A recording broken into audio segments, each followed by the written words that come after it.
Hello. આજે હું મારા કેબીસીમાં પાર્ટિસિપેટ કરવાના એક્સાઇટિંગ એક્સપિરિયન્સની વાત કરવા માગું છું. આપણા જીવનમાં ઘણાને મનમાં અનેક પ્રકારના ઉધામાં ઉપડતા હોય છે. જાત જાતના જુનૂન મન પર સવાર થતા હોય છે. મને પણ એક ભૂત વળગ્યું. કેબીસીમાં જવું. 50 વર્ષની ઉંમરથી પ્રયત્નો શરૂ કર્યા ત્યારે સિનિયર સિટીઝન થયા બાદ સિલેક્શનનો કોલ આવ્યો. મને લાગે છે કે મેં પ્રયત્ન કર્યા ત્યારે એક કીડી અગર મારા ઘરની બહાર ચાલીને નીકળી ગઈ હોત તો હું જ્યારે પહોંચ્યો ત્યારે એ પણ કેબીસીના સ્ટુડિયોમાં પહોંચી ગઈ હોત.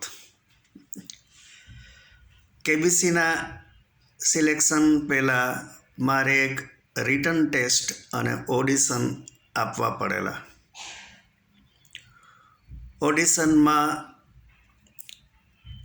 એક સવાલ એવો પૂછવામાં આવેલો કે which is your most favourite book.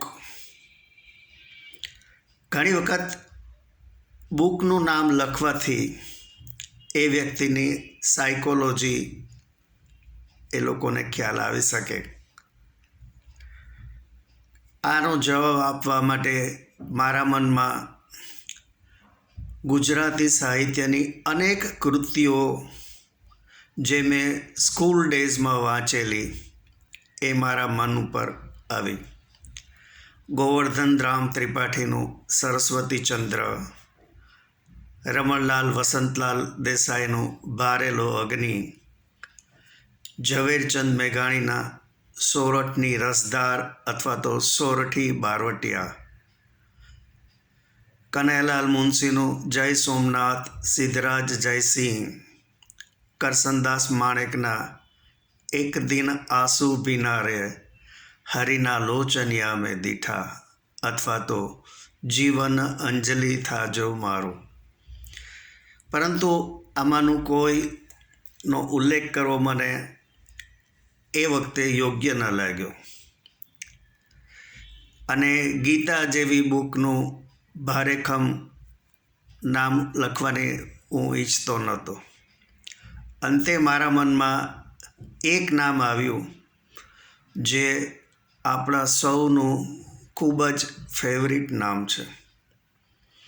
મેં કહ્યું કે my most favourite book is my bank passbook. Audition લેનાર લેડી હસી પડી. મને કહે છે કે શા માટે બેંક પાસબુક તમારી મોસ્ટ ફેવરિટ બુક છે. મેં કહ્યું કે આ એક એવી બુક છે જેની મને રોજિંદા જીવનમાં જરૂર પડી રાખે છે. લેટર બોક્સમાં જો ઇલેક્ટ્રિસિટી બિલ આવ્યું છે તરત જ આ બુક ખોલવી પડે ચેક લખતા પહેલાં. પ્રોપર્ટી ટેક્સનું બિલ આવ્યું છે, પહેલાં બુક જો રિફર કરો પછી ચેક લખો. આમ મેં કહ્યું કે this is my most favourite book. ગમે તેમ એ લોકોએ મારું સિલેક્શન કર્યું અને મને સિલેક્શન કોલ મોકલ્યો. સિલેક્શન કોલ આવ્યા પછી એમણે કહ્યું કે તમે 4 ફોન એ ફ્રેન્ડના નામ મોકલી આપો. સિમિંગલી મને એમ થયું કે ઇટ્સ વેરી ઇઝી જોબ, કોઈ 4 વ્યક્તિના નામ લખી નાખશું. પણ it was the most difficult task. મેં જ્યારે 4 વ્યક્તિની કલ્પના કરી, મેં એમ વિચાર્યું કે એક ડૉક્ટરની મદદ લેશું, એક હિસ્ટ્રી ટીચરની મદદ લેશું, એક કોઈ સ્પોર્ટ્સમાં નોલેજ ધરાવતા પર્સનની મદદ લેશું ને એક વ્યક્તિ એવી હશું કે જેને જનરલ અને પોલિટિક્સનું ઘણું નોલેજ હોય. તો તો ડૉક્ટર પણ બહુ સિનિયર ડૉક્ટર તો ન ચાલે, કારણ કે એમની પાસે ટાઈમ ન હોય, ઇમરજન્સીસ આવતી હોય, અને કમ્પેરેટિવલી એક જુનિયર ડૉક્ટર સિલેક્ટ કરવાની ઈચ્છા થઈ. એટલે અમારા જાણીતા એક યંગ લેડી ડૉક્ટર પાસે હું ગયો. રિસેપ્શનમાં બેઠો તો રિસેપ્શનિસ્ટને મેં કહ્યું, મારે કાંઈ તબિયત બતાવવાની નથી, પરંતુ બેનનું અંગત કામ છે. કોઈ પેશન્ટમાંથી ફ્રી થયા ત્યારે એમણે મને અંદર બોલાવ્યો. મને કહે, બોલો. મેં કહ્યું, KBCમાં પાર્ટિસિપેટ કરવા જાઉં છું અને આપની મદદની જરૂર છે. મને કે હું શું મદદ કરી શકું? મેં કહ્યું, તમે મારા ફોન એ ફ્રેન્ડ બનશો? એ હસી પડ્યા. મને કહે કે મારું જનરલ નોલેજ એટલું સારું નથી. મેં કહ્યું, જનરલ નોલેજની ચિંતા તમે મારા પર છોડી દો. મેં કહ્યું કે મેડિકલને લગતો કોઈ અઘરો ક્વેશ્ચન આવે તો જ હું તમને તકલીફ આપીશ. પણ છતાં પણ મેં કહ્યું કે હું એમને એમ નથી જતો તૈયારી કર્યા વગર. મેં ઘણા બધા પેમ્ફલેટ્સ બનાવેલા, એમાંથી મેડિકલનું પેમ્ફલેટ્સ એમને બતાવ્યું કે આ મારી તૈયારી છે, પણ છતાંય આની બહારનો ક્વેશ્ચન આવે ત્યારે તમારી મદદની કદાચ જરૂર પડે. એમણે પેમ્ફલેટ જોયું તો એમને બહુ નવાઈ પામી. વોટ ઇઝ અથિરોસ્ક્લેરોસિસ, કે જેમાં આર્ટરીમાં કોલેસ્ટ્રોલ અને અન્ય પદાર્થો જામી જતાં આર્ટરી બ્લોક થતી હોય છે. શરીરમાં આવેલી અનેક પ્રકારની ગ્લેન્ડ્સ, એમના function, classification of blood groups, એવું મેં ઘણું બધું અંદર લખેલું. એમણે કહ્યું, મને નથી લાગતું કે તમને મારી જરૂર પડે. મેં કહ્યું, છતાં પણ કોઈ પણ એવો ક્વેશ્ચન આવે કે જે તમારા માટે સામાન્ય હોય, મને અઘરો લાગે તો તમને. એમણે અંતે મને હા પાડી કે ચાલો, હું તમારી ફોને ફ્રેન્ડ થઈશ. મેં કીધું થેન્ક યુ. પછી હું એક હિસ્ટ્રી ટીચરને મળવા ગયો. એમને પણ મેં મારું પેમ્ફલેટ બતાવ્યું કે મૌર્ય વંશ, મુગલ વંશ, ગુપ્તા ડાયનાસ્ટી, હર્ષ ડાયનાસ્ટી, આ બધાના મેં ડિટેલિંગ તો મેં કરેલું જ છે, પણ છતાં તમે હિસ્ટ્રી ટીચર છો, હિસ્ટ્રીનો કોઈ અઘરો સવાલ આવે તો તમારી મદદની જરૂર પડે. અંતે એમણે પણ મને હા પાડી. પછી એક સ્પોર્ટ્સના જાણકાર પર્સનની હેલ્પ લીધી અને એક ચોથું એક જનરલ નોલેજવાળા વ્યક્તિ પાસે ગયો. પણ એ ખૂબ નોલેજવાળા મોટી ઉંમરના વડીલ હતા, પણ મને લાગ્યું કે એમને વાતને સમજતા જો 15 મિનિટ લાગતી હોય તો એ મને 15 સેકન્ડમાં કેવી રીતે રિસ્પોન્સ આપી શકે, અને એ પણ ફોન પર. એટલે મેં એમને ડ્રોપ કરી, ચોથી કોઈ વ્યક્તિ શોધી અને આખો દિવસ પસાર કર્યો, જ્યારે મારી પાસે સમયનો ખૂબ જ અભાવ હતો.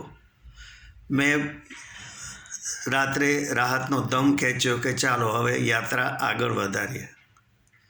પણ બીજા દિવસની સવાર પડતા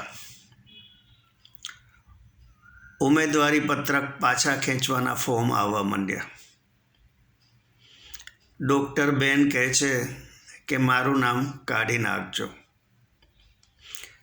એ બોલ્યા નહીં, પણ મને એવું લાગે છે કે એમના મનમાં એક ડર, એક સંશય હશે કે કોઈ એવો સવાલ આવ્યો કે જેમાં એ મને ખોટો જવાબ આપે અને હું લોક કરી દઉં, અને પછી અમિતાભ બચ્ચન કહે ये गलत जवाब है. તો મારું તો જે થવાનું હોય તે થાય, પણ એમની પ્રેક્ટિસને બહુ બુરી અસર પડે.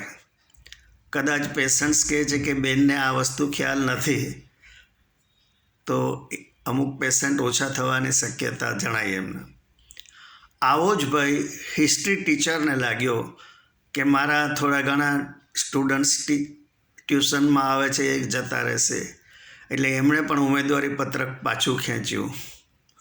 સમહાવ મેં 4 ફોન અ ફ્રેન્ડના નામ રજૂ કરી અને હું પાર્ટિસિપેટ કરવા ગયો. અલબત્ત હું હોટ સીટ પર તો પહોંચી જ ન શક્યો અને હીરો ઘોઘે જઈ આવ્યો, ડેલીએ હાથ દઈ આવ્યોની માફક પાછો આવી ગયો. આ એક નિષ્ફળતા હતી, પરંતુ મેં વિચાર્યું કે મેં શું ગુમાવ્યું. મેં મહેનત ઘણી કરી પણ ઘણું નોલેજ મેળવ્યું. એ તો કોઈ લઈ જઈ નહીં શકે જે મેં મેળવેલું છે. એ તો અમારી સોસાયટીમાં સિનિયર સિટીઝન્સનું એક ગોસિપ ગ્રુપ સાંજે કમ્પાઉન્ડમાં બેન્ચીસ પર બેસીને અલગ મલકની વાતો કરતું. તે લોકો president of USA, president of Russia બધાની ખબર લઈ નાખતા. ઓફકોર્સ માત્ર ઘરમાં કોઈ એમને સાંભળતું નહોતું.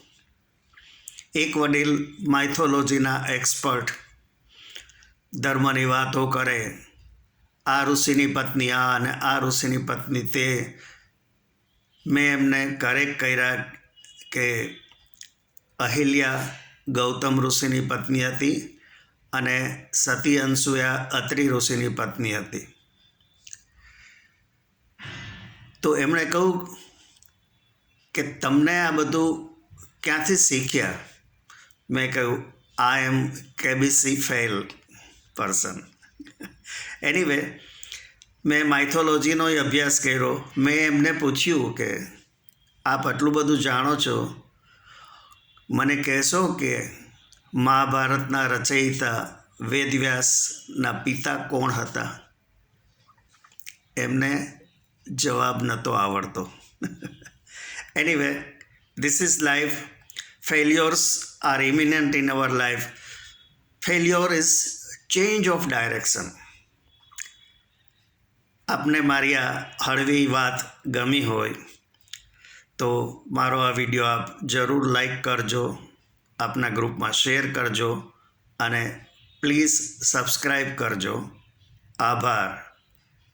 બાય.